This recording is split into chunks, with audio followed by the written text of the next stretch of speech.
Squad ঘোষণা করেছে Brazil coach Carlo Ancelotti. সেখানে নেই দলের সবচেয়ে বড় তারকা নেইমার জুনিয়র। দলে জায়গা করে নিতে না পারায় কেঁদে কেঁদে বলছেন, আমি হয়তো আর ফিরতে পারবো না আমার এই প্রিয় হলুদ জার্সি গায়ে। এবং ব্রাজিল সমর্থকদের উদ্দেশ্যে একই বললেন নেইমার জুনিয়র। চলুন বিস্তারিত দেখে নেওয়া যাক রিপোর্টে।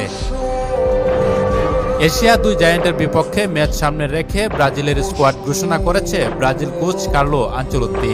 রাফিনহা, এলিসন বেকার, মার্কিনিউস, অ্যান্টনির মতো তারকারা বাদ পড়লেও চমক দিয়ে দলে ফিরেছেন দলের দুই প্রাণ ভোমরা ভিনিসিয়াস জুনিয়র, রদ্রিগো সহ আরও অনেক তারকা।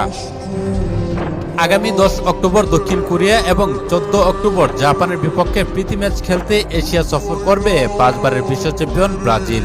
বিশ্বকাপের আগে নিজেদের ঝালাই করে নিতে 2022 বিশ্বকাপের আগেও এই দুটি দেশের বিপক্ষে মাঠে নেমেছিল নেইমার জুনিয়ররা। এবারও তার কোনো ব্যতিক্রম হয়নি। 2026 বিশ্বকাপ সামনে রেখে নিজেদের প্রস্তুতি ম্যাচ খেলতে এশিয়া সফর করছে।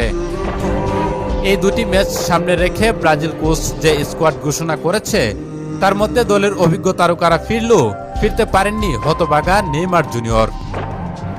অনুশীলন সেশনে চোট পেয়েছেন নেইমার এবং নেইমার আনফিট বলে তাকে স্কোয়াডে রাখেননি কোচ কার্লো আনচেলত্তি।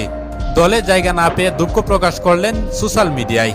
বললেন, দলে জায়গা না পেলেও শুভকামনা জানাই আমার প্রিয় টিম ব্রাজিলকে।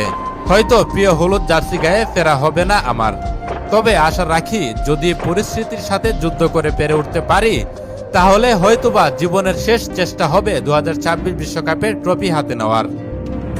আর না হয় কালের অবর্তনে চাপা পড়ে যাব আমি নেইমার জুনিয়র। তবে ব্রাজিল সমর্থকদের একটা কথা বলতে চাই, তোমরা কখনো নিরাশ হয়েও না, আশা ছাড়িও না, হতাশ হয়েও না।